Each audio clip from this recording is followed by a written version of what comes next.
Good morning, everyone. I'd like to call the meeting to order. Stu, just wait 10 seconds. I'd Jonathan, like to wait 10 seconds. yeah, Jonathan and Marcelo, I will put you in the waiting room until your item comes up, okay? Once we've opened the meeting, I'll return you to the waiting room. Sounds good. Okay, thank you. All right, you're ready? Okay, Stu, we're ready. Okay, thank you. I'd like to begin by acknowledging that we're in Treaty 1 territory and the traditional homeland of the Métis Nation. All individuals entering city-operated facilities, including City Hall, are required to wear a non-medical face mask. Those at the table are not required to wear masks while sitting, as long as they're distanced 6 feet apart from anyone else. Once you leave your seat at the table, you must put your face mask back on. As directed by Manitoba Health, we're requesting people avoid close contact, that being within 2 meters, with anyone showing symptoms of a respiratory illness such as coughing or sneezing. If you're experiencing flu-like symptoms, we are requesting you excuse yourself from the room. Please note, when you join the meeting via Zoom, all participants will be in the waiting room and your microphone will be muted until the host lets you into the room. You can watch the hearing live via the City's Board of Revision YouTube channel. When called upon, you'll be allowed from the waiting room and permitted to speak with respect to your property. Once you've been heard, you can continue to watch the hearing live via the City's Board of Revision YouTube channel. If any participants are currently watching the live meeting on YouTube, please mute your audio player now. I'd like to introduce the members of the panel today. We have Mr. Doug Marks, Ms. Lori Davidson, and myself, Stu McPherson. I'll be chairing the hearing today. The recording secretary is Ms. Kara Belshaw, and representing the City of Winnipeg Assessment Taxation Department will be Ms. Marina Tenuwara and Mr. Jonathan Dolinsky. Excuse me. We'll be hearing applications for revision of the assessment roll in accordance with the Municipal Assessment Act. The matters for which revision is requested have been described in each application. We'll limit discussion to those matters. The statements that are made at this hearing are sworn testimony, and anyone speaking to the matters must be sworn in. Please be advised that comparisons of assessments of properties are not considered evidence of market value by the Board of Revision. The Board of Revision is appointed annually by Council, and it's independent of it and the City Administration. It makes its decisions on the basis of the evidence that's provided at this hearing and issues a written order that will be mailed to all parties as soon as possible. Please note the Board's decisions with respect to an application may be appealed to the Manitoba Municipal Board if the matter pertains to assessed value or classification, or to the Court of Queen's Bench if the matter pertains to the application of exemptions from taxation. Should you wish to appeal, information on how to do so will be included with the order. With respect to the hearing process, I'll confirm the matters to be addressed with each applicant following the swearing in. We will then have the assessor's testimony followed by questions that the applicant may have, and then the applicant's testimony followed by questions. Each side will have an opportunity to summarize if they so wish. Once all the evidence about an application has been brought forward, the applicant may leave. The process will repeat for each item on the docket today, and the session will close after all the applications have been heard, and the Board will deliberate in private and make its decisions. You'll receive the order by registered mail as soon as possible. Just as information, all public hearings are live streamed, recorded, and will be part of the public record. The use of cell phones is not permitted except by the approval of the chair. If you do have a cell phone, please put that on silent at this point. And I'll have you swear the parties in, please. Ms. Belshaw. So, Madam Assessor, for the record, please state your name. Marina Gantika Tenora. Do you affirm the evidence you'll present today is the truth, the whole truth, and nothing but the truth? I do. Thank you. And Mr. Applicant, for the record, please state your name. Your microphone is muted. So Thank you. And do you affirm any evidence you'll present today is the truth, the whole truth, and nothing but the truth? Yes. Thank you. Thank you. Mr. Key, is it? Am I saying your name properly, Key? Yes, it's correct. Okay, thank you. And have you been before the board previously? No, it's the first time, actually. Oh, okay, so you understand the process. We're going to hear the assessor's evidence and you'll have an opportunity to question her just on what she presents. And the board will also question her. Then you'll have an opportunity to present your case and she will question you and the board may question you as well. Yeah, sure. Okay, thank you. So we'll hear from you when you're ready, please, Mrs. Assessor. Thank you. Thank you, Mr. President. File number 2621, address Unit 2, 675 Wetherden Avenue, Business Assessment ID 55199, Business name Papa John's Wetherden. Owner is 100171994 Manitoba Limited. Property was originally, this is business assessment. It was originally assessed 1,375 square feet at $27 per square feet. It calculated annual rental value total as 40,500 based on the actual rent reported. Actual rent reported for this property, $27 per square feet. Lease started in 2012, July 1st. Today, I'm making a recommendation to reduce the per square foot rate to $27.07. This recommendation based on two things. One, this is a model-driven market rent. The other thing, my recommendation supported by comparables. You can see 10 comparables listed in my docket. Sorry, in my brief. So most of the rent range of $20 to $28. Majority is staying in the 25, 21, 24, 25. So our model-driven market rent is $24 per square feet. Based on model-driven market rent, today I'm asking to reduce annual rental value to $36,480 for this business location. Thank you, Mr. Chair. Thank you. Mr. Key, were you aware of this recommendation?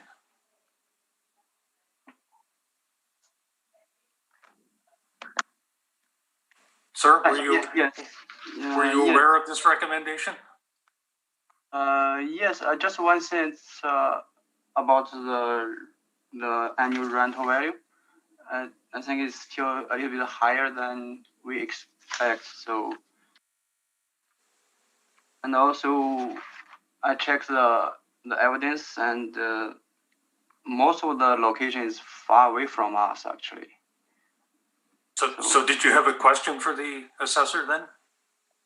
Yes, like the evidence shows for the similar location, like 2589 Pamina Highway is almost 6 or 9. I think it's at least 20 minutes driving from us, so it's not close.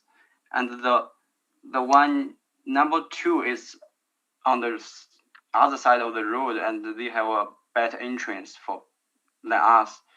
And for the number 7 is pretty close to us, and it's also a pizza place. So there's only 2 I think is close to us.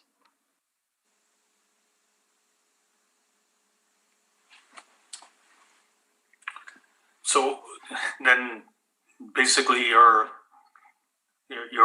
trying to present your evidence at this point rather than questioning the assessor? Like, did you have a question about her comparables rather than comments? No, Sorry. no question. Thank you. Mr. Marks, did you have any questions? None for me, thank you. Ms. Davidson? I have no questions either, thank you. Okay. And I have nothing but, actually, the 2407 is the model driven rent, is what Yes. you're stating on your recommendation. Yes. why was the model not used in the first place? When it was reviewed, it was decided to use rent as reported at that time for the percentage review. I see. Okay, thank you. Mr. Key, did you have anything further to state, or if you wanted to mention about the comparables? I think you have stated that you don't feel that they're comparable in their location. Is that? Yeah, I think like actually this is almost the lease end, and we try to negotiate a better price. So for now, the rental volume is really based on our real rent for today, and but for that location, we have 2 Papa John's, and this location is pretty, slow sales, and we try to, but it's with a higher rent, and also I checked with the city of Winnipeg website, and also one of the evidence shows in this from the number, I think it's the number 7, 1235 Pamela Highway Unit 5. It shows like 21 for report rent, and when I checked the city of Winnipeg website, their estimate base rent is $21,861. It's like $17 something. So even their assessment volume is like 15% lower than the report rent, and it's like almost 50% lower than us. But we are pretty close, and the business for that one is Little Caesar, so it's pretty close, like a business. So they doing pizza, we doing pizza, and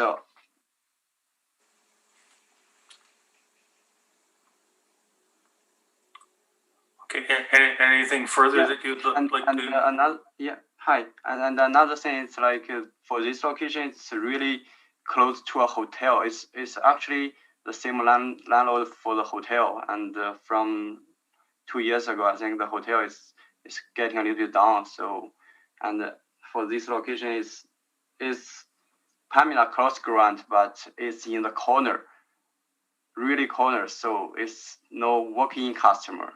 It's only like it's better for us, like we're only doing takeout and deliveries. So, but it's not really good for any other business, and we still trying to negotiate the price for the landlord, but it's just almost the end of term. So, and I think that's most thing I want to say now. Okay, thank you. Mrs. Susser, did you have any questions for the applicant? I'll ask one question. Mr. Quinn explained, do you do restaurant type businesses? People can come and not in this time because it's a health orders. If it's not, people can come and eat there, sit down and eat there, or just deliver and pizza at your location? Hi. We don't have any dining tables, so it's only takeout and delivery. Okay, but can people come walk in and buy pizza from there?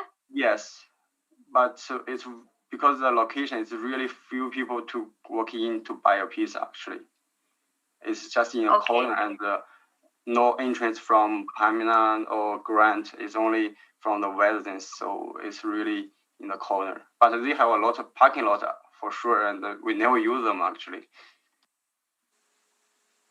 Okay. So, are you the new owner for that Papa John's location? Yes, from 2 years ago.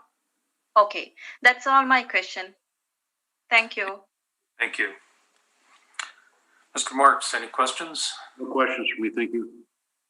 Ms. Davidson? I have no questions either, thank you. Okay.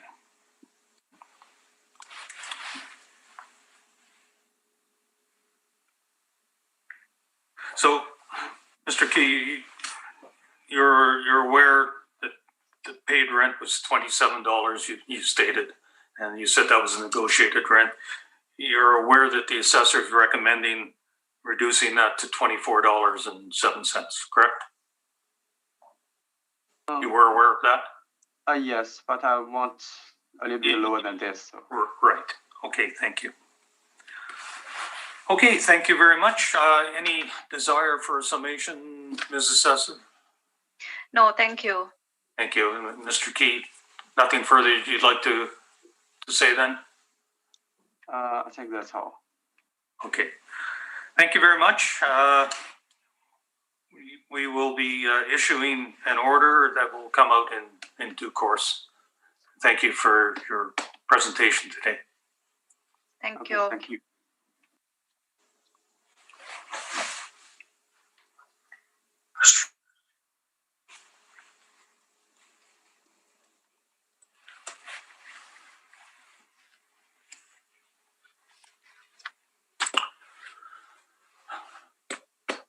Morning, Mr. Navarro and Mr. Dolinsky.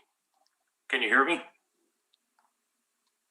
You'll need to unmute your microphones, Jim. Good morning.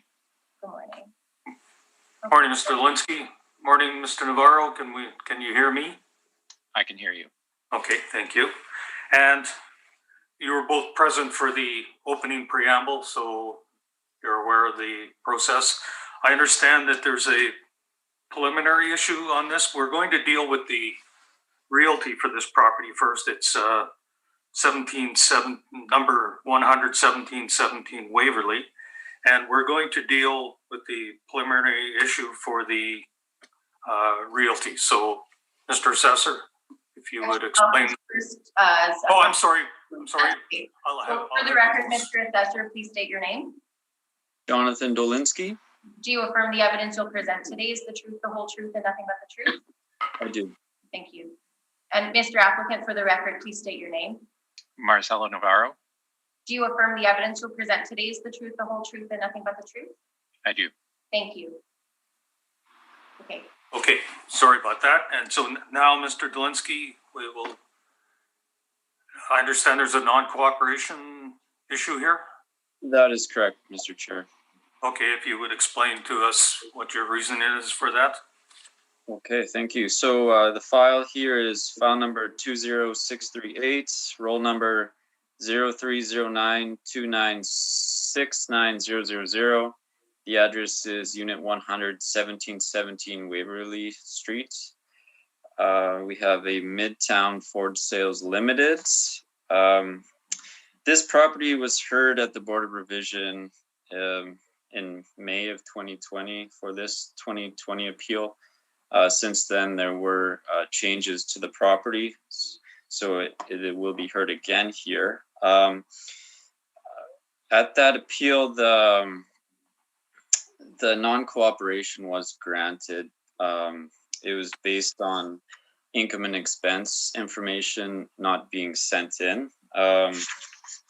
In my brief, if we turn to page 10, please, we have our express post tracking showing that the document, income and expense documents were sent to our subject, and on page 11, there's proof of mail delivery showing it was processed. And then on page 12, 13, and 14, we have the package that was sent and returned with no items filled in. So that's the reasoning behind our non-cooperation request. Thank you. Mr. Navarro, did you have questions, concerns, or comments regarding this? I submitted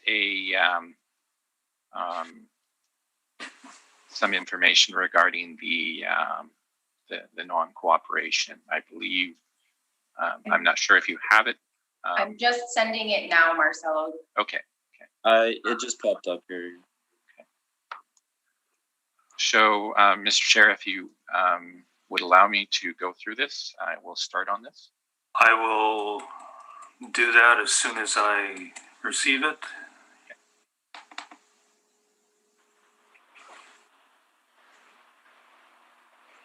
Okay, please proceed. Okay. Just one minute. Sorry, what was that, Kara? Sorry, the rest of the panel I just need one more moment here. Okay. Got it now. Okay. Lori, you have it there? Yes, thank you. Okay, you can proceed. Thank you. Okay. So I've just provided some background information on this, and there is the legislative information regarding this. So what we're arguing here is whether the appellant was in the possession or the control of the information. So the first item that we have here is a letter from the client, and it was directed to me. And they're correcting me on the address, 14240 137 Northwest Edmonton, Alberta. The postal code is there. They indicate that they had not received the income and expense formulaire. Now, if you go to the next page, you'll see that this is from the assessment website. This is the assessor's own information. It matches what our client is indicated as the current mailing address. Now, if you look at the assessor's email, you can see that this does not match what the assessor has written here. So we're not sure who received this. However, the client did indicate to us that they were not even at this location at that time. So it could have been received by whoever was occupying this space at the time. This is not so much related to the realty. However, there was a supplementary notice that went out to the business, which is at Midtown Ford Sales, and you can see the supplementary there. The address is this is for the business again, Midtown Ford Sales Limited, 11717 Waverly. So my last communications with the client had indicated that they still had not received any type of income and expense questionnaire. So we're not exactly sure where the hangup is, where there is a miscommunication. But from our perspective, we believe that this was simply caused by a miscommunication. We're going to go out and say that it was on the assessor's part, not Mr. Dolinsky, of course, but it clearly is a case where this is not getting to the required party. Now, we don't know if it's being sent to Midtown Sales. However, the address on record, the current ownership, does match what my client wrote in that January 2020 email. So I'll leave it at that. Thank you. Thank you. Mr. Dolinsky, questions or concerns regarding what has been presented here? Thank you, Mr. Chair. I do not have any questions at this time. Thanks. Okay. Mr. Marks, did you have any questions for Mr. Navarro? No questions for me at this time. Thank you. Ms. Davidson? No, I have no questions. Thank you. So your contention is that it was sent to the actual business address, the request, and it never was forwarded to? Yeah, I mean, that's just speculation on my part. I can't really confirm that because, again, my client has indicated that they still haven't received any type of income and expense questionnaire. So we're not sure who it's going to. But in the city's records, it clearly indicates the correct address. I mean, it matches what our client indicated as the correct address. Now, looking at the express post information, that's not the address on record. So I don't know if it's still going there. We're just not too sure. And we've checked with Midtown Ford, and they haven't received any type of income expense questionnaire. So at this point, we're not really sure where it's going. So the express post that you provided. Well, that's the express post that the assessor has provided. I simply took a clip of it. Okay. Yeah. And this numbered company it's the same numbered company, is it not? That is the owner? Let's see.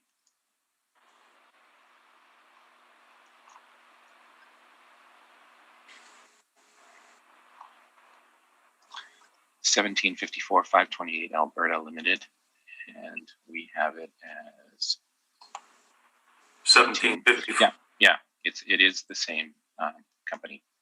And that address, is that their prior address? Yes. When you spoke with them? For sure. It was a prior address. However, there was quite a lag there between the time that they moved and the time that they got to their new location. So, and again, I'm not sure when the city updated its records. That might have been as a result of the client contacting the city and telling them, look, I think you have the wrong address. But again, we're still here with the same problem that the client still hasn't received the income expense questionnaire. So we don't know where it's going.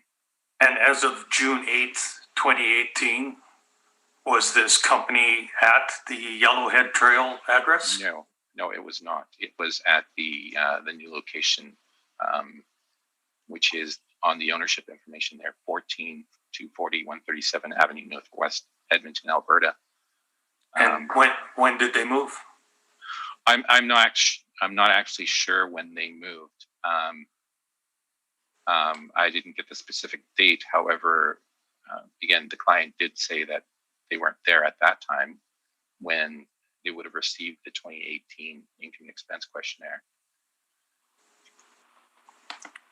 That would have been in 2019. So no, they were already, I didn't get into specifics, but they were already at the new location. And you said that was just a copy from what the assessor presented?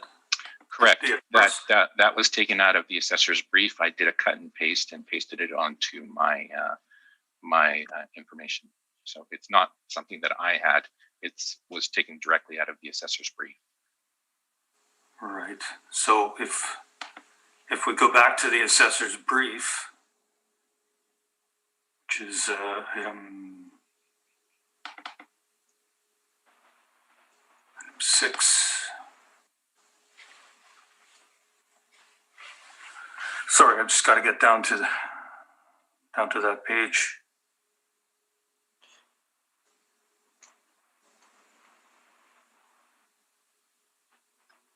There we go.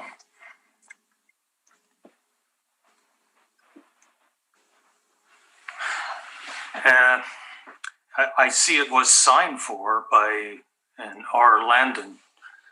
Did you look into that to see who R. Landon was? And I did not.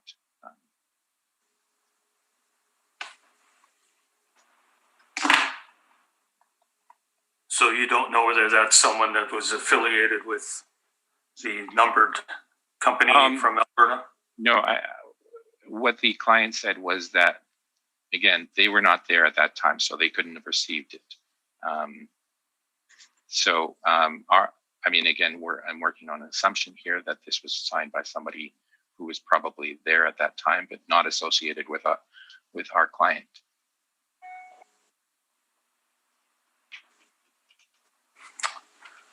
Okay, thank you.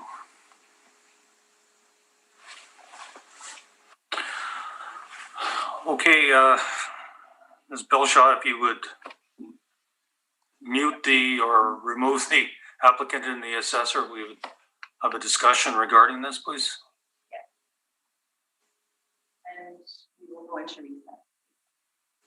or in camera.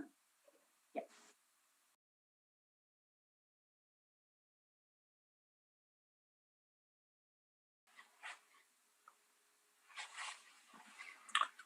Gentlemen, welcome back.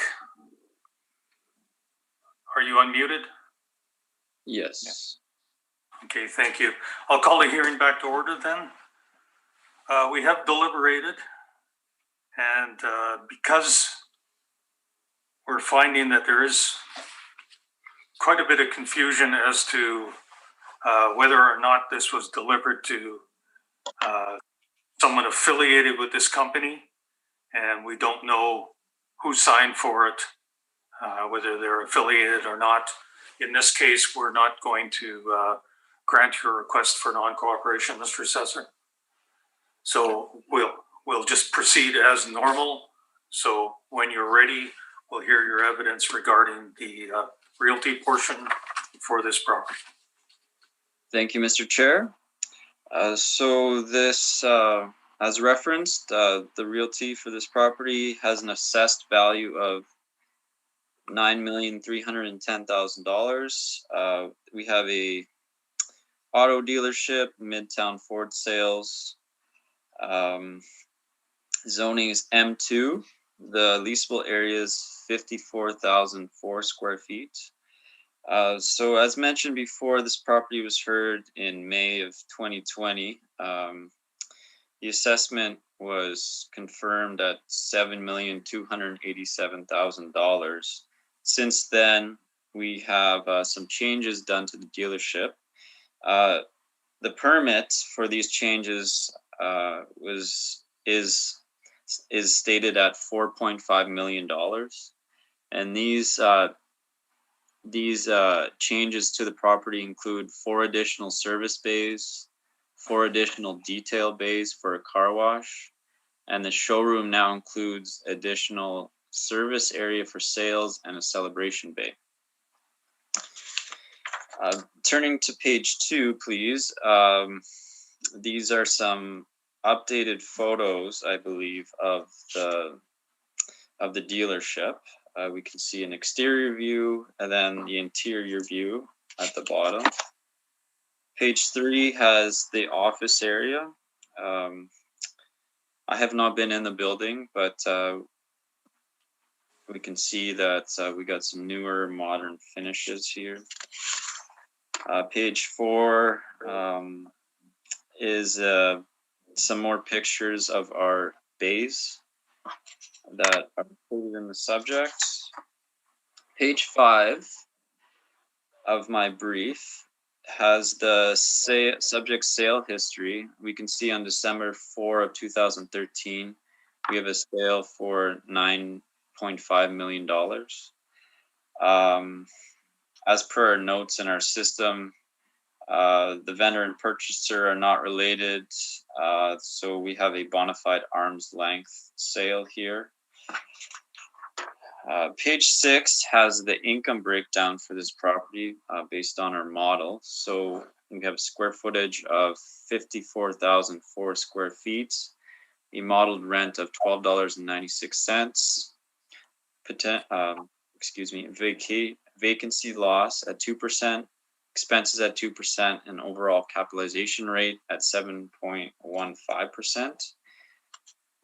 This gets us to our assessed value of $9,310,000. Turn to page 8, please. We have some rent comparables. I want to focus more on the comparables at the bottom of the page, comparables 28 to 31. We have tenanted auto dealerships. So we have a tenant in an auto dealership. We can see there the average is the weighted average is $18.27. This is well above our modeled rent. And then turning to page 9, we have some vehicles, a good number of vehicle service garages found throughout the city. I decided to include these comparables because we do have similar operations in our subjects. These comparables come in a little bit lower, but most of them aren't at our dealership grade in terms of fit and finish. The weighted average for these comparables is 1387, right around our modeled rents. And that is my presentation. Thank you. Thank you.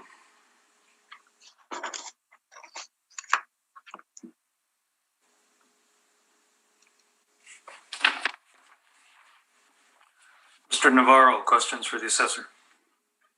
Yes. If you turn to page 8 of the assessor's brief, Mr. Dolinsky, you've provided a host, many various retail rents here, auto rents, and I assume what are also auto rents on page 9. I'll just start with the retail rents. Now you've taken, I guess, from properties throughout the city here.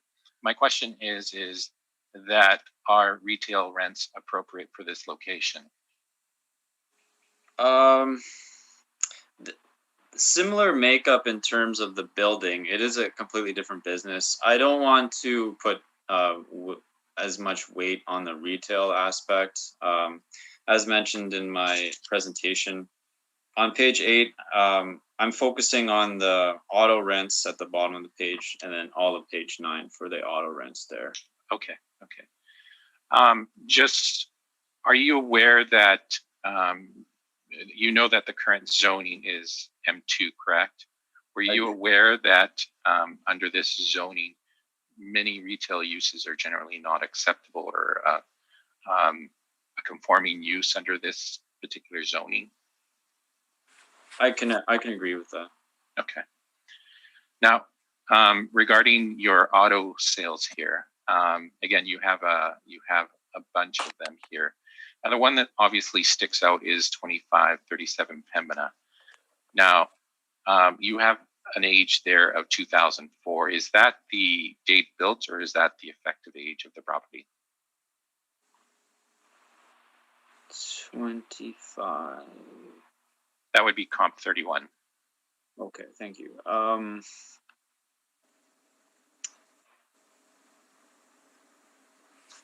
And sorry, the question was, is that the effective age or the actual? Yes. I do not know offhand. I would have to check our system. My guess would be that's the actual. Okay. Now, my next question is that, were you aware of any type of association between, as you said, the leaseholder and the owner?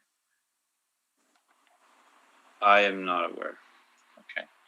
Now, you know that typically car dealerships do not lease out, correct? Yes, Okay. I agree. Okay. And you also know that this property subsequently sold and was redeveloped, correct? Or is currently being redeveloped, correct? Yes. Okay. Now, on the topic of your other two comparables on page 8, 3680 Portage Avenue and 3570 Portage Avenue, these are older properties. Are they car dealerships? Okay, so the 3570 Portage Avenue is Boyd Group. Okay. So basically, it's a mixture of auto uses. Is that correct? That's correct. Yeah. Okay. Now, these are older properties, much smaller in terms of the size of our property. Would economies of scale come into play here? I would agree with that.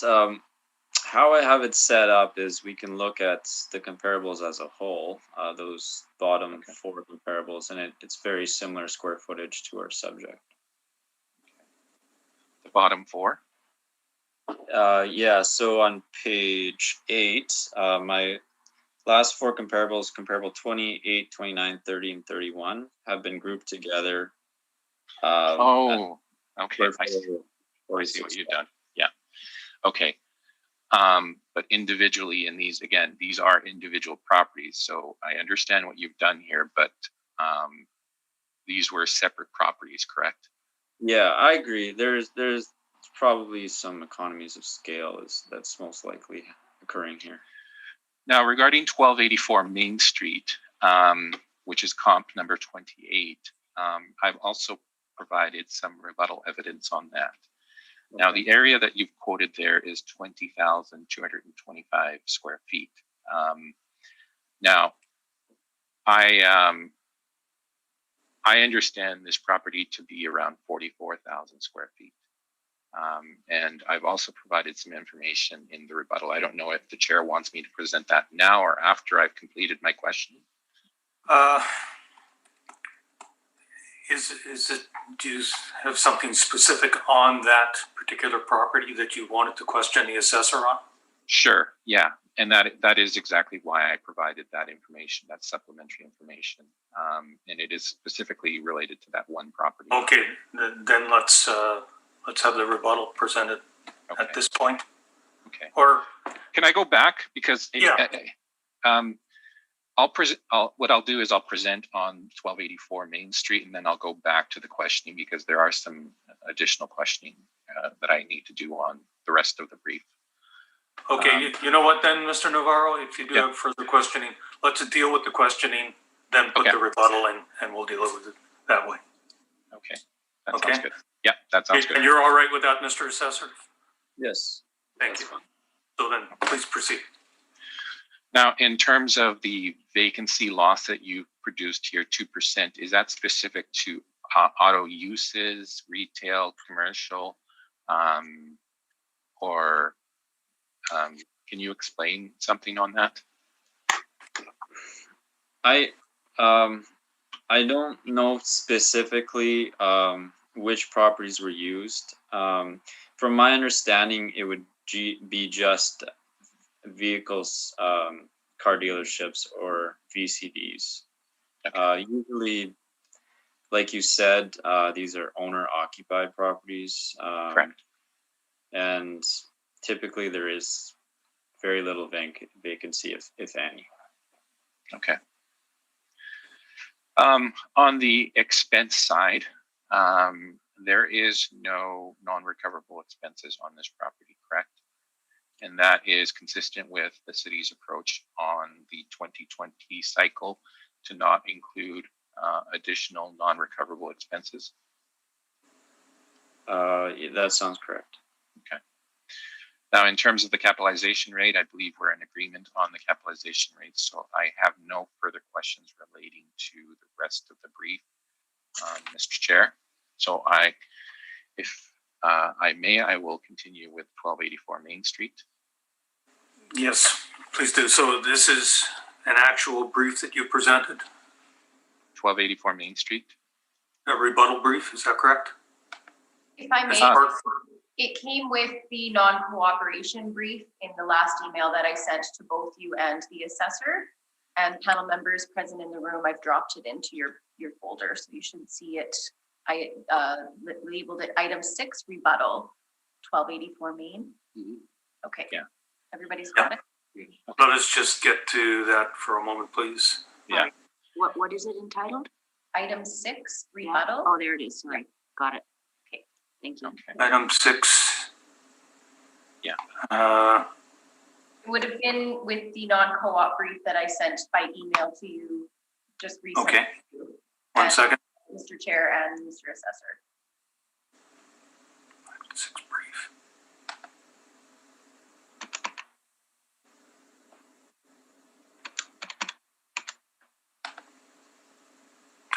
Rebuttal. Do you see it, Mr. Assessor? I have it. Thank you. Thank you. Okay, Mr. Navarro. Okay. Yeah, as I mentioned, we understand this property to be about 44,000 square feet. And this includes a main floor area, again, 29,626 square feet, and a basement area of 14,374 square feet. Office areas make up approximately 65% of this improvement, as opposed to any other type of use. This is an MPI location. And you can see this was taken from the assessor's brief for this particular property. They have also included the basement areas, which total 44,000 square feet.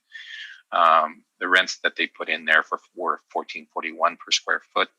Obviously, we argued this. However, this is making note that the total square footage or leasable area of this property is actually 44,000 square feet.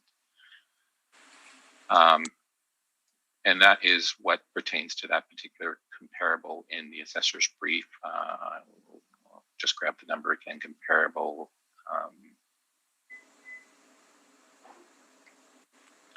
Comparable 28.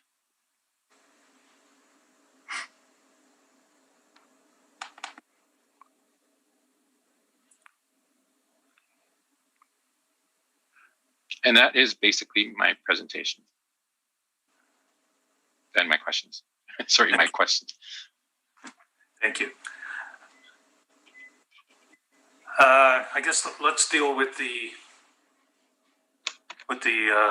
rebuttal is at this point. Did you have questions regarding the rebuttal, Mr. Dolinsky? Yes, thank you, Mr. Chair. Mr. Navarro, what is your potential rent there on 1284 Main Street based on this rebuttal? It's a little bit blurry on my screen. Is that 634,000 or 834,000? Just let me look at it for a second. Just got to go back to it and find it.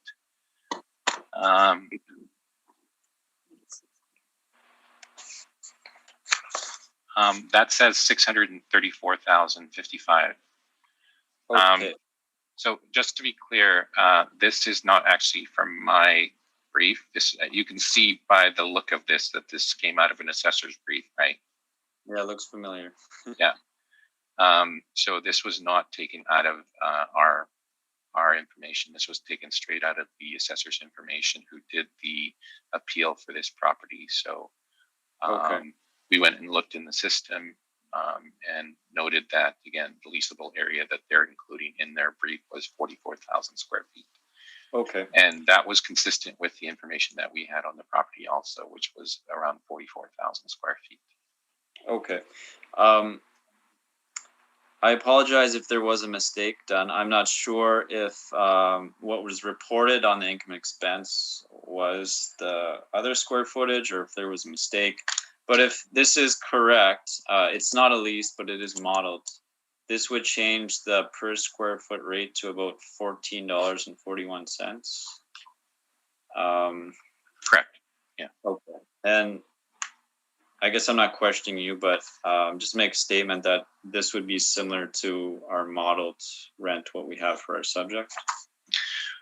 Yes, and regarding that, again, one of the points that I stressed in there was that this property is approximately 65% office area, as opposed to garage area. So it would probably carry a higher rent to begin with. However, we argued the rent issue also. But yeah, our location is not 65% office area. Okay. So thank you, Mr. Navarro. That concludes your questioning of the assessor? Yes. Thank you. Mr. Marks, any questions for the assessor? No, my question's been answered. Thank you. Ms. Davidson, questions for the assessor? I just have a couple, mostly to clarify for myself. In terms of the comps that you've utilized, the ones 28, 29, 30, and 31. So they're all auto dealerships, right? Auto related would be a proper way of grouping them, I believe. Okay. I can give you the tenants if that's what you're looking for. Maybe I'll just ask another question, then maybe I don't need it. Okay. Given that this property is in that Waverly Auto Mall, were there no comps like right around this Midtown Ford? Unfortunately, Like dealerships? Sorry, like dealerships? Unfortunately, most, if not all of those are owner occupied, so we won't. That's what it was, okay. Yeah, that's what's going on with this type of business in the city is most of them are owner occupied. So what I have there, those four for this reference period is, if not all, most of them for what we have for tenanted properties. Okay, and then my other question is, you know, listening to the rebuttal evidence and looking at this, like, was there any breakdown in terms of, I'm not seeing it here, but I might be missing it, in terms of the rent? Like, I can see the rent you've used, but did you have a breakdown where you had, you know, broke down the office, the bays, the showroom, and sort of how that came about, like breaking down the, where's the square foot here, 54,000 square feet into its components, and then the rent, and then doing your blended or weighted rent? That's a good question. In terms of the valuation for this property, we have it all blended as one. So just speaking off experience, the office rates would typically be a little bit higher, and the garage portions would be a little bit less. But I feel we have it blended in such a way that gives it an appropriate assessment. So how do you blend it? Basically, it's just the leasable area is taken, and a rent is assigned based on what we have for comparables in the city, from income expense information and cap rates and sales, etc. So it's kind of done through your model, like the math of your model. That's correct. Okay, thank you. You're welcome. I just wanted to touch on the sale, 2013, and I know it's somewhat dated, but you mentioned, to your knowledge, it was an arm's length sale? Yes, that's how it's reported with our analysis within our office. So this auto mall is not a condo. It's each lot is actually, you purchased the land and building, is that correct? As far as I know, that sounds correct. Roll number is associated to each parcel, and it's bought and sold as separate entities. I see. So do you know anything about this sale? Did it include inventory? Did it include the license to have a Ford dealership, or? That's a good question. So there was not a sales mailer included with this sale. So all we have is the number of what is sold for, and we are not sure what was included. Okay, so you're not placing a lot of weight on that sale. We know it's a good sale. We know it's between two unrelated parties. I couldn't tell you what it was included. So it's definitely good reference to show the value of what we're dealing with. But I do not know the specifics, unfortunately. Mm-hmm. But if it did include the license to brand and or inventory, that would change the value significantly, would it not? I agree. Yeah. Okay.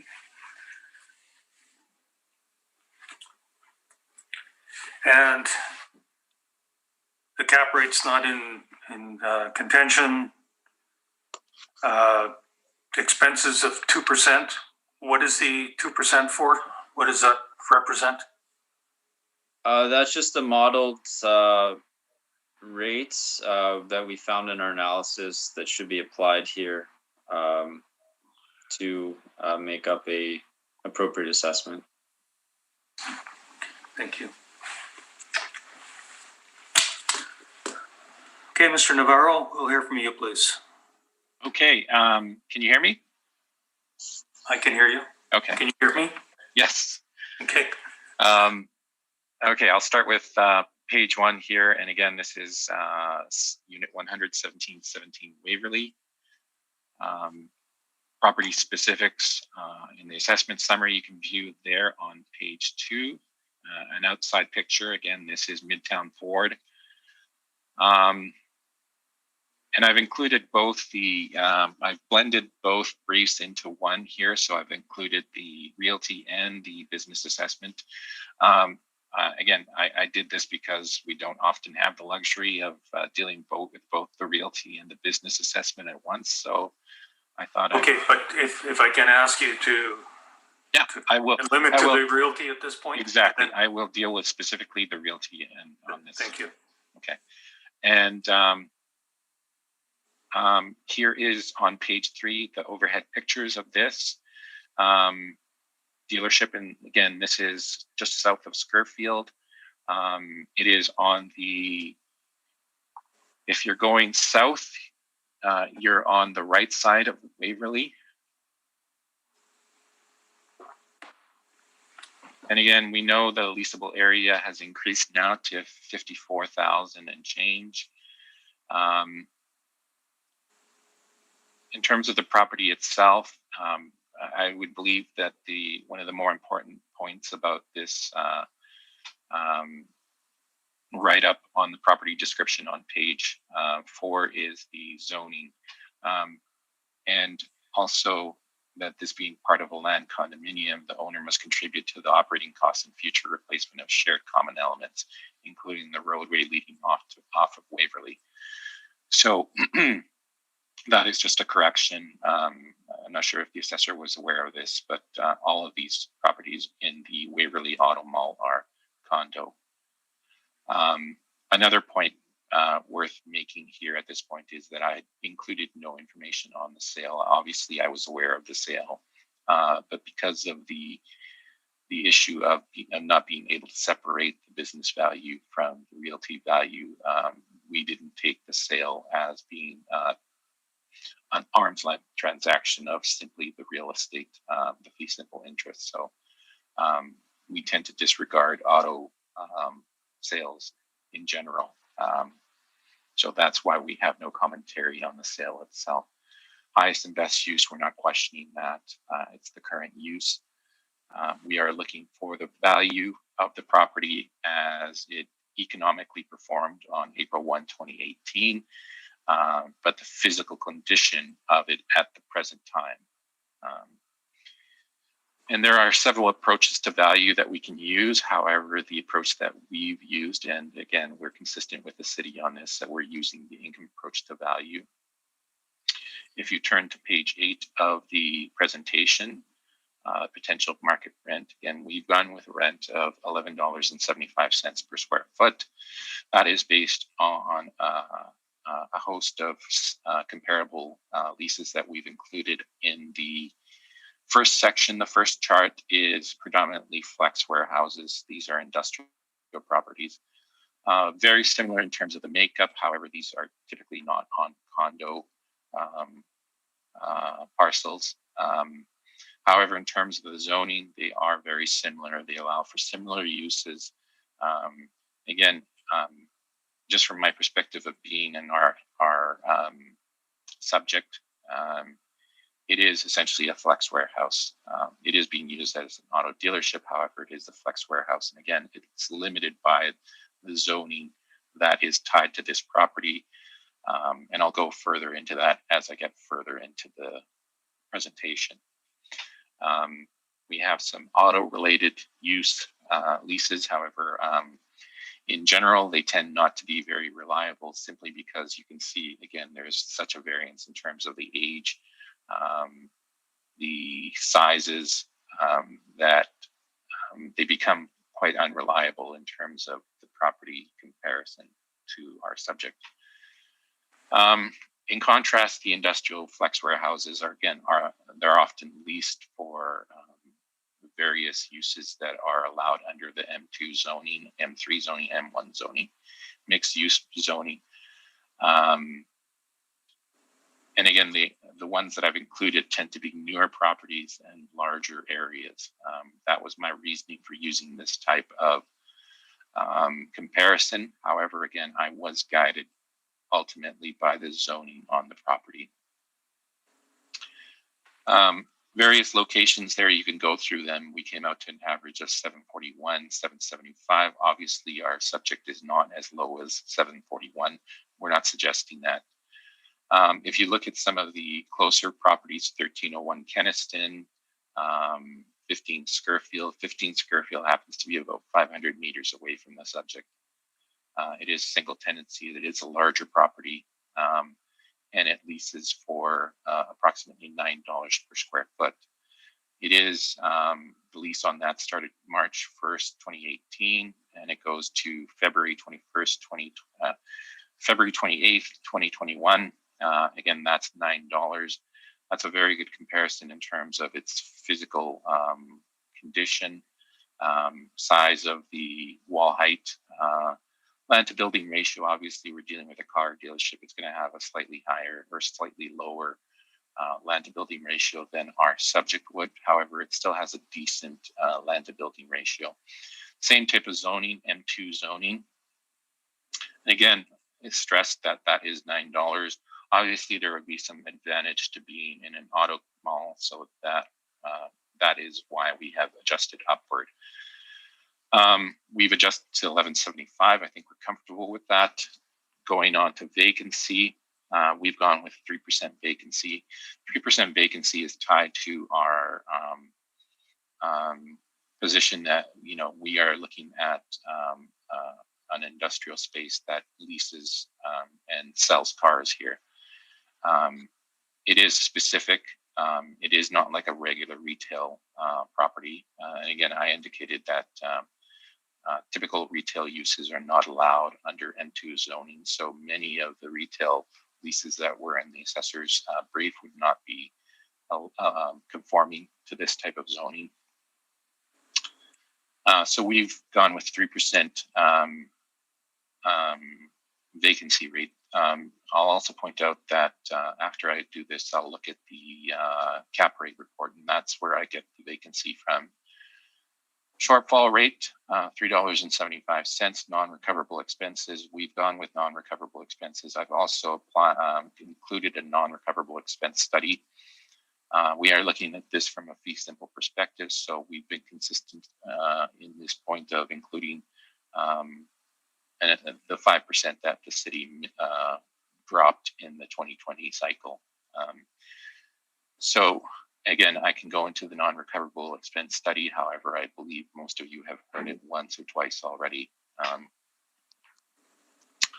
Regarding the capitalization rate, we're not disputing the capitalization rate. It's consistent with the capitalization rate study that I've looked at also for industrial properties. So I think it fits within that study. So we had no issue with the capitalization rate that the city applied on this property. On page 10, you'll see the summary of the valuation. Again, 54,004 square feet at 1175. That gives us a potential of 634,547. We've deducted for vacancy, giving us an effective of 615,511. Total expenses are $49,161. That gives us a net operating income of $566,349. Capitalization rate of $7.15% gives us an income value of $7,929,971 or $7,921,000 rounded. Current city assessment is at $9,310,000. Again, that's a difference of $1,389,000. I'll also note, going back to one of the questions that one of the chair members had, or panel members had, regarding the way that this is done. So I've been somewhat consistent in my approach to how I divvy up the spaces. So I've included one entire area here as 54,004 square feet. That is consistent with some of the other appeals that I've done on dealerships also. I can note 1486 Regent Avenue. What I can tell you is that from my experience, the assessors themselves have not been consistent in this aspect. Some of them break up the spaces, some of them don't. In this case, the assessor has not broken up the space. I've been consistent. I haven't broken up the spaces. So I'm not sure what to say regarding that matter. What I would say is that this is one entire dealership. If we're looking at it from the perspective of who would lease out this space, you'd probably be leasing out the entire space rather than looking at the individual items to see what is contributing to that rental rate. That's just my own perspective. I'll skip the portions on the business assessment and go into the appendix and a few pictures regarding the areas there. And then you can have a look at that and see that these are flex industrial areas. You can see by the ceiling structure, the wall structures, that these are not typical spaces for example, retail areas. You can see the concrete floor. It can be converted into many things. But again, I stress that under the current zoning, most retail uses are not permitted there. I included the zoning information just because I thought I would need to. And I'll ask that you probably scroll to, I'm just scrolling down to the uses that I'm concentrating on here. So if we go to page 72 of the principal use table, does everybody have this? I have it. Okay. So if you look at the M2 zoning up top, retail sales, unless otherwise listed, you can see under M2, there is no permitted use under retail sales. This is general sales. There are some other uses that are deemed retail that are allowed. For example, auction rooms, landscape gardens, supermarkets are not allowed on N2. Adult services are allowed. X-rated stores are allowed. Pawn shops are allowed. However, I don't know how much demand there is for those things, so I'm not sure those would be appropriate. Again, I'll also remind you that this is a condo plan, so the uses would probably be consistent, have to be consistent with what's there, which is auto-related uses or auto dealership uses.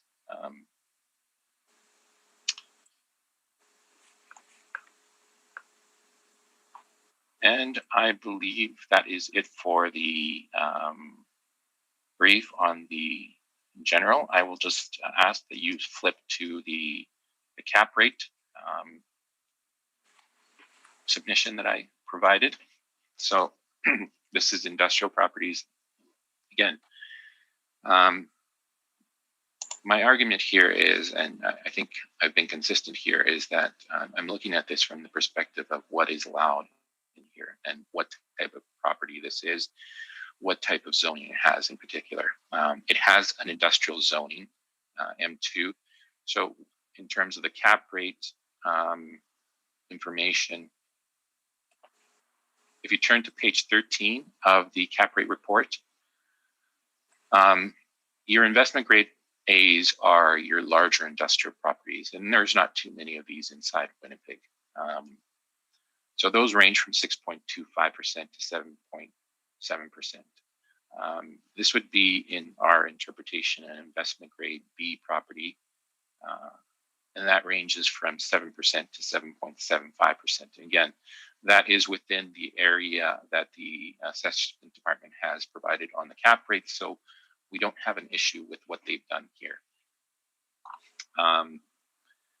In terms of the vacancy, there is some write-ups here on the vacancy. And if you turn to page 8, you can see that we've included some information about vacancy. Now, at the very bottom, you'll see as of December 2017, the rate is higher. It's at the higher end of the range with vacancy levels at 3%, including owner-occupied space. That is where I got the 3% from. Now, in terms of the non-recoverable expenses, I'm not going to go into great detail on the non-recoverable expenses. I think everybody on this panel has probably heard the non-recoverable expense study at one point during either this year or last year. So from a fee simple perspective, this is a typical expense that is allotted for, accounted for. We've continued with this. It was consistently practiced by the city of Winnipeg up to 2020. The province of Manitoba still uses the 5% non-recoverable expenses on their valuations. Again, we've just continued with this. So I will leave it at that, and that is the end of it. If you have any questions, I'm open for questions. Thank you.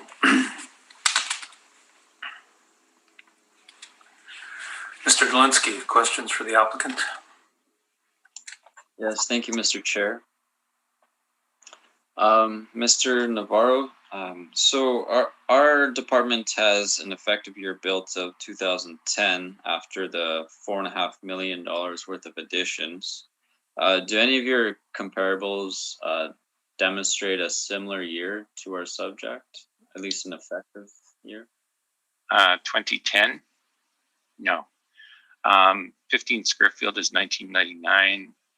1301 Kenniston is 2007. These are larger properties. Again, they leased out for $9 per square foot and $9.75. However, I mean, there is at least a $3 difference between those two comparables and our subject. So I have, in my opinion, adjusted upward for those factors, including the age, the location, the benefit of the location in the auto mall. So I believe 1175 is fair. Okay, thank you. So these couple comparables that you referenced, what is their nature of business? Are they similar to ourselves? No, they would not be. They would be flex spaces, but they would not be car related. And again, we're trying to separate out here I guess what the fee simple interest would be here. It is a car dealership, and there is some additional benefit to being within that particular space. But again, that's why we've adjusted upward. However, when you come down to the bottom line, these are still 4 walls and a roof of industrial space, in my opinion. Okay. You would agree that your comparables don't have the same fit and finish as a shiny car dealership that's bringing in customers to sell large items? The fit and finish. I think the fit and finish is good. But I think, again, that's accounted for in the lease space. If you look at 1301 Kenniston, it's a very nice location. Within that area, there's a whole host of properties that are kind of these larger flex warehouses that have office areas, gyms, whatever is allowed under the zoning in that particular space, in that particular area. I mean, that one has mixed use industrial, which allows for more variety. So it would be somewhat similar to the subject at Waverly. I mean, sorry, it would be more flexible than what's allowed at Waverly. However, in terms of fit and finish, I mean, the stuff that's in the 1301 Kenniston is, in my opinion, just as nice. Okay. Thank you. Just one more question. So we have our vacancy at 2%, and you decided that this was too low. What evidence are you basing your 3% vacancy on? Have you found that car dealerships are experiencing more vacancy than what we're reporting? Well, so part of the task in here is trying to find out exactly the particulars on car dealerships. And again, I think you'll agree with me that task is fairly difficult given the nature of the business. There's no easy way to ascertain the value of the properties based on the sales. There's no way to ascertain the values of the properties based on their leasable space because they don't typically lease out, they're owner occupied. There's not a lot of information on them. Obviously, the vacancy rate is low. However, going back to my initial argument of what type of property is this? Well, this is the type of property that's governed by its zoning and allowable uses based on that zoning. So when I'm looking at a fair comparison, I want to look at larger spaces that have similar types of zoning, similar allowable uses, and that's where I made the connection to industrial properties. Now, as I mentioned, this, in my opinion, is a flex warehouse. It's 4 walls and a roof. So what I can take from that is that if we're looking at it from the perspective of, does the zoning affect this? In my opinion, it does. Therefore, I'm using zoning for industrial properties. To add to this, I'm not discounting your point. You're making a valid point in terms of the vacancy. I mean, there's the vacancy probably on most car dealerships is quite low, given that there's not a lot of leased dealership, if any. If they would be leased, they would be on the used car dealership side, not on the new car dealership side. So I'm simply making a connection to the type of property that this is governed by its zoning. So that's why I elected to go with the 3%. But your point is just as valid as mine. So. Thank you. I have no further questions. Thank you. Mr. Marks, questions for the applicant? No, my question's been answered. Thank you. Thank you. Ms. Davidson? I do have a question. It's on the sale, the 9.5 million sale in 2013. You had indicated that you hadn't used it because it's not clear what's included.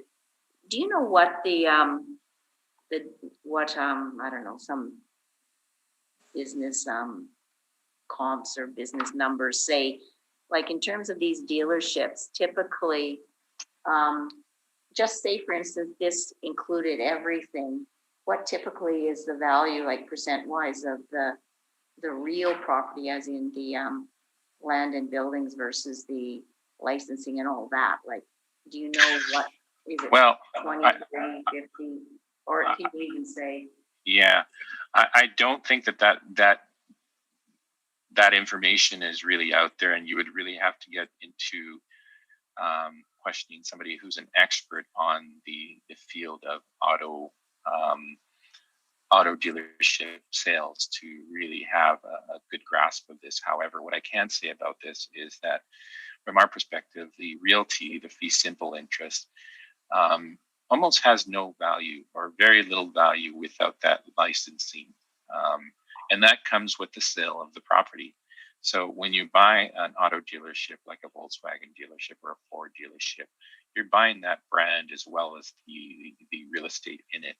So without that brand, how much value does that real estate have? And our perspective is that it doesn't have that much value. It would, I don't care to estimate how much it would be reduced by, but I mean, it would be a significant reduction in terms of the value of the real estate alone versus the value of that car dealership with that licensing, the inventory, all of that that goes along with this.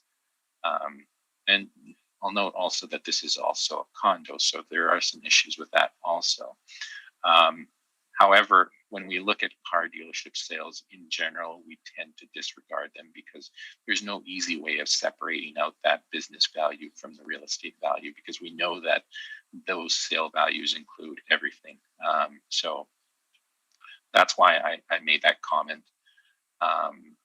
And I did look into the sale itself. It's a very difficult thing to separate out, but you're not looking at the value of the real estate alone when you're looking at that sale. All right, thank you very much. That's all my questions. Thank you. Thank you. Because you're mentioning the zoning and the allowable uses, can you just direct me to what page that you've included here that allows car dealerships? Yeah. So start out. I'm just flipping to it right now.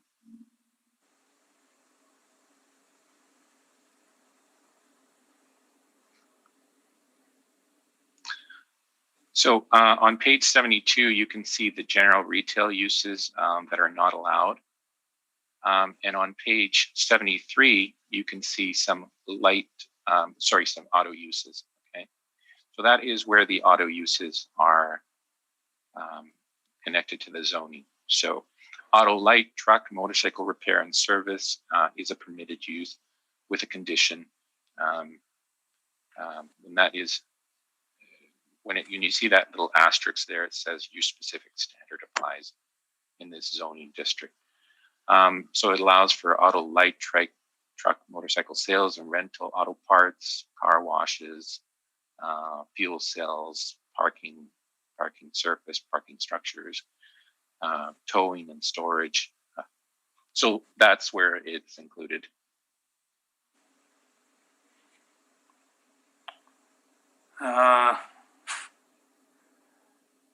I'm not really seeing auto sales here anywhere. Oh, auto, light truck and motorcycle sales. Yeah, page 73 on. Yeah, where it okay. says, yeah. I've got it. And so under M2, there's an asterisk. And the asterisk is what? It means that there's a use specific standard on it, meaning that there's additional things that they have to meet in order to conform to that zoning. I didn't look at the use specific standards because it's not really pertinent. But what it comes down to is that it does allow for auto uses and varied auto uses, as you can see it. And going further into the zoning also, as you can see in the page above it, which is page 72, this is where I had made the argument that a lot of the retail uses are not allowed. So even though these are large spaces, things like supermarkets, retail sales, those would not be allowed. It would allow for office uses, call centers, things like that. And that's typically what you see in these large subdivisions of industrial lands. So this is predominantly M2 lands, and you'll see that in some industrial parks. And this is what I look at it as. This is essentially an industrial park that simply caters to auto sales. But I mean, if the auto industry were ever to die out, I mean, there's your answer as to what they could become. I mean, call centers, office areas. There's a lot of mixed uses that are allowed under this zoning designation. Right, because a lot of what are considered to be flex warehouses allowed under M2. A lot of them are predominantly retail or predominantly office with some. If it's a retail though, it's very specific because general retail isn't allowed under M2. So you're not going to find a Home Depot here or a Safeway or a Sobeys. But that's not allowed. But there are some retails that are allowed, but again, in general, not. Okay, and because it's a condo, do they own a portion of the street, or is that a city street? Do you know? Well, as you can see in my write-up on page 4, so where I get into the property description, it says it is a land condominium situated on the west. So being part of the land condominium, the owner must contribute to the operating costs and future replacement costs of shared common elements, including the roadway leading off of Waverly. So those are generally shared common elements.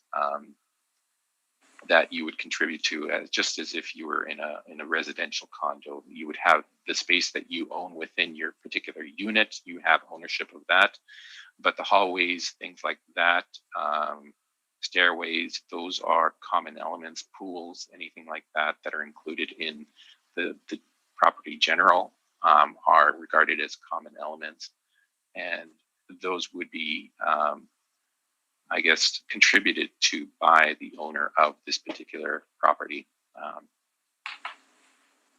hope that answers your question. Yeah, it does. I understand that you'd have to contribute to a reserve fund or an operating fund in order to do snow clearing and things of that sort. They have a percentage ownership of it because these are common elements. They would own a percentage of those common elements. And they would be obviously responsible for a percentage of the common element costs, any taxes that are attributable to those common areas, whatever, any maintenance expenses tied to those common elements. And again, this is why I made the comparison to a residential condo. If you've ever experienced residential condo ownership, you know what you're responsible for. You're responsible for what's inside your unit in terms of the taxes, but you're also responsible for the common elements, and that is a common element fee. And you mentioned 1301 Keniston as one of your comparables. Yeah. And I noticed it's a 20-year lease. So are there step-ups involved in that? I would say that there is a step up. They started in 2010, I believe, on that property. I'm just turning to it. I don't have an idea of whether there has been a recent step up. However, when we're looking at the 2010 start at $9.75, I'm just not sure. I don't think I could look at that actually, just if you bear with me. Sure. I just wondered if that's a current rent applicable to the reference date or whether that's the original rent signed. I will. Oh, this is not one of our properties, so I can't look at. Okay. Yeah. Okay, but you're not sure whether that's no. Okay.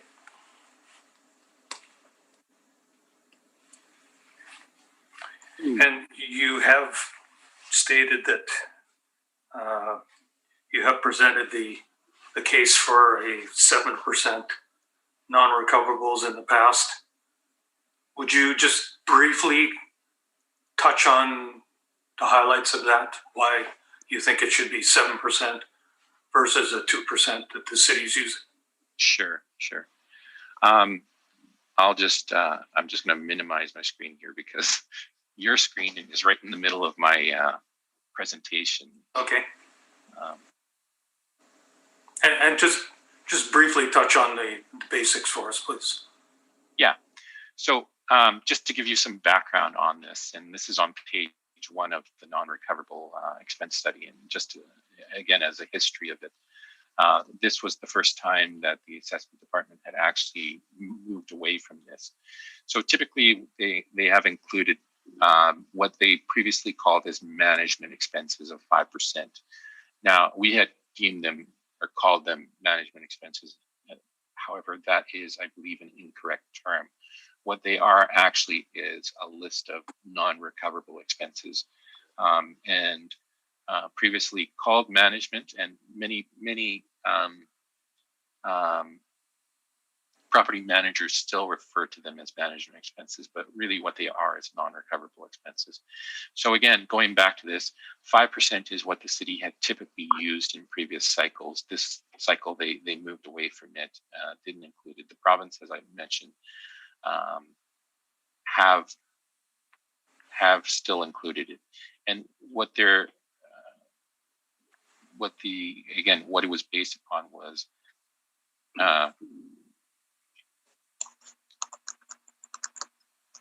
as you can see in the presentation, what it's not. These are expenses that are not related to standard management fees charged by the owner or the third-party manager for day-to-day operation of properties.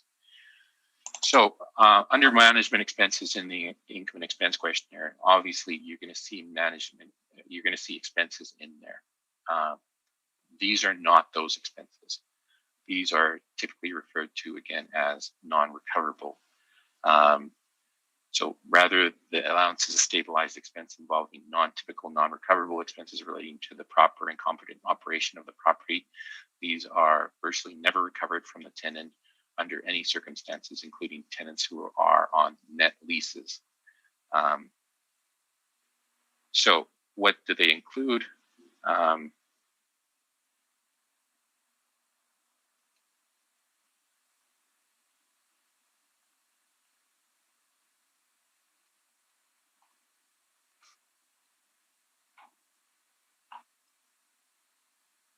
So leasing and capital costs, non-recoverable expenses,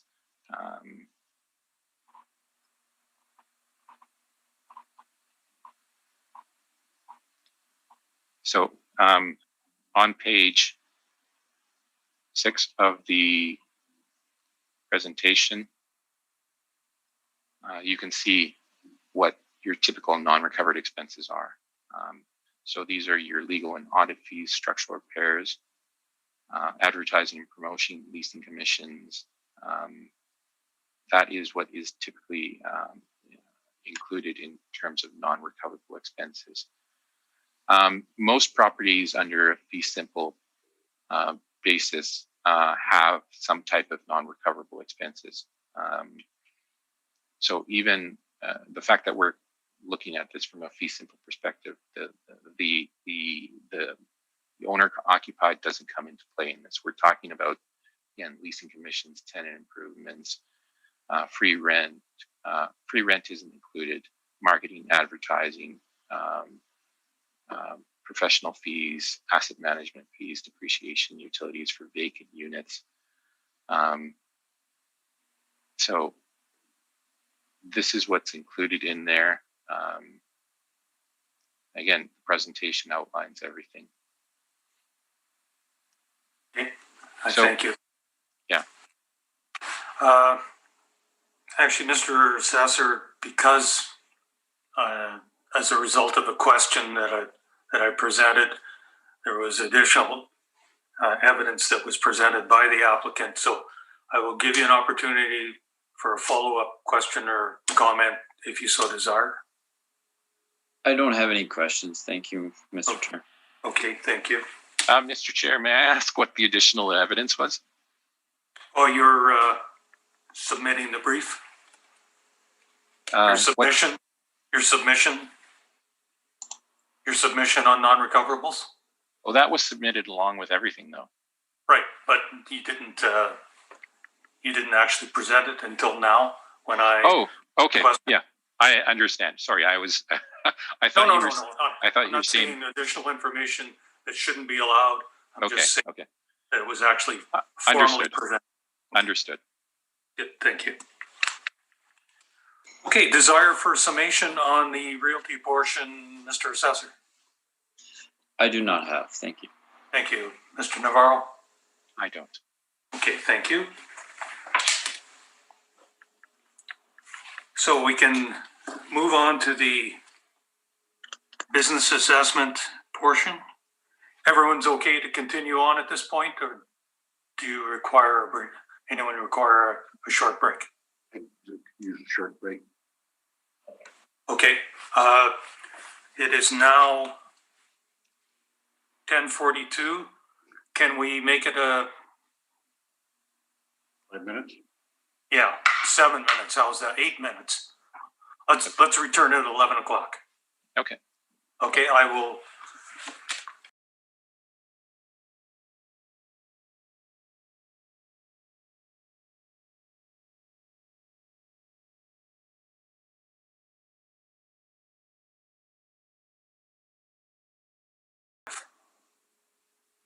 Yes.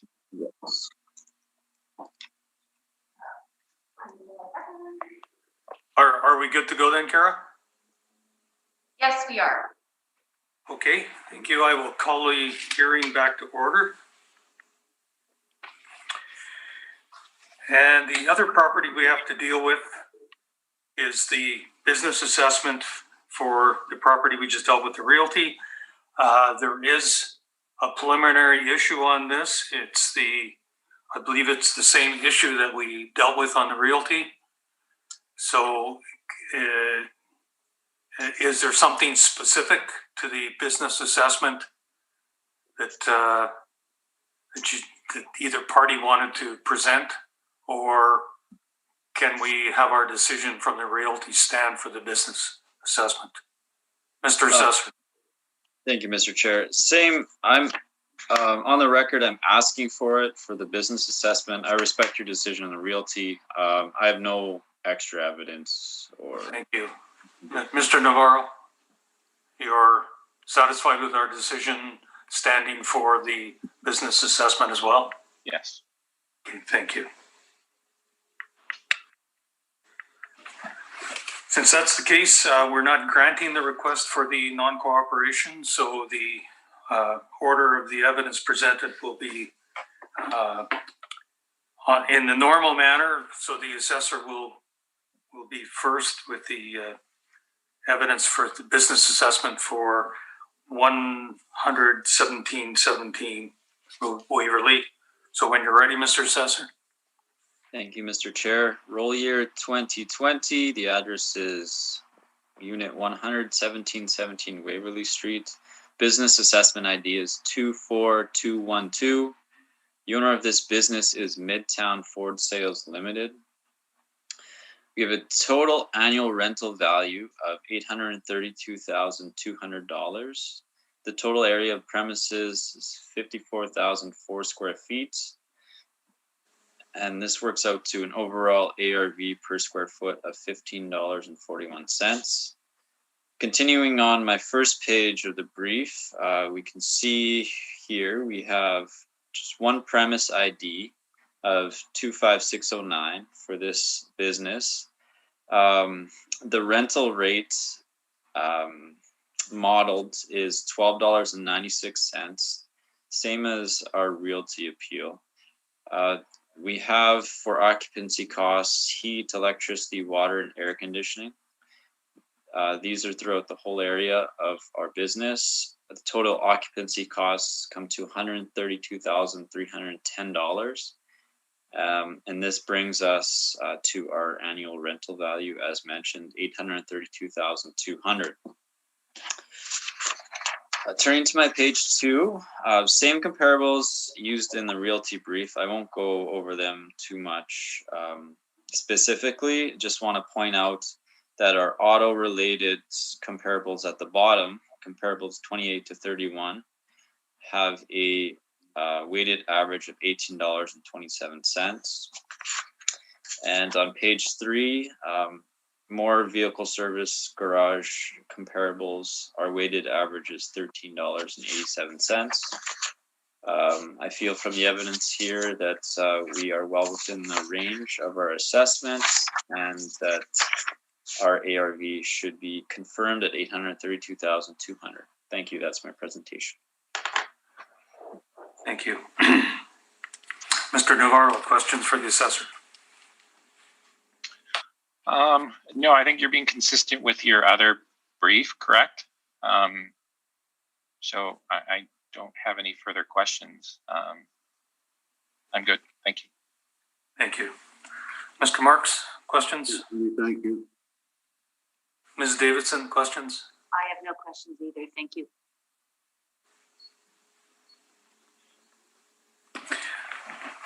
I don't have any specific question, but I'm kind of backtracking here on the income and expense mailer being sent. Has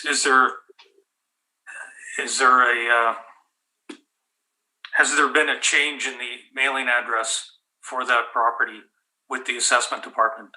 Mr. Dolinsky, are you aware? I'm not aware. Okay, I'll stop you there, and maybe you and Mr. Navarro can talk after the hearing and get that straightened out so that you're on the same page as far as what the actual mailing address should be. You can talk to your client, Mr. Navarro, Correct. Just check that and maybe you can reissue it or not. I don't know what your procedure is, but ensure that it's going to be correct for the next cycle anyway. So if you would touch base after the hearing. Sounds good. Yeah, sorry to interrupt things. So I don't have any specific questions, so we'll hear from you, please, Mr. Navarro. Okay. I'm going to make this very light and simple. So if you turn to page 11 of my brief, you can see the business assessment calculation here. So I've been consistent here with the rental rate that I've used in my realty appeal. And then I added for the additional occupancy costs. We have a total ARV of $766,857, rounded to $766,800. That's about it. Again, we went over where I came up with the 1175 rent already, so I'm good with this. If you have any further questions, I'd be glad to answer those. Mr. Dolinsky, question for the applicant? Yes, thank you, Mr. Chair. Mr. Navarro, is your occupancy cost, I'm just flipping to it now, is your occupancy costs different than what the city has? I am just going to look at what the city has. And please reference me to which page I've. You have your base rent, your areas there, your occupancy costs are $132,310, and mine are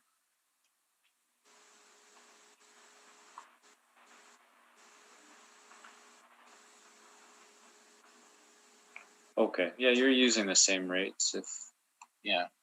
Okay.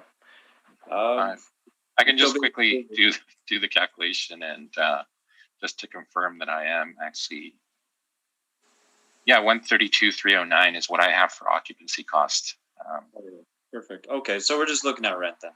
Yeah. And we heard these arguments already, and you're consistent with your previous presentation, so I have no further questions. Thank you. Thank you. Mr. Marks, any questions? For me, thank you. Ms. Davidson? I have no questions either. Thank you. You're both in agreement on the occupancy costs, so I'm assuming the entire building's air conditioned? Yeah. All right, I have nothing further then. Desire for summation on this property for BA and/or Realty, Mr. Dolinsky? No, thank you, Mr. Chair. I believe everything mentioned already is good for me. Thank you. Thank you. Mr. Navarro? I'm good, Mr. Chair. Thank you. Okay. In that case, that will conclude our property hearings for today. Thank you very much for your presentations, both of you, and the order will come out in registered mail in due course. With that, I will call a hearing to a close. Thank you.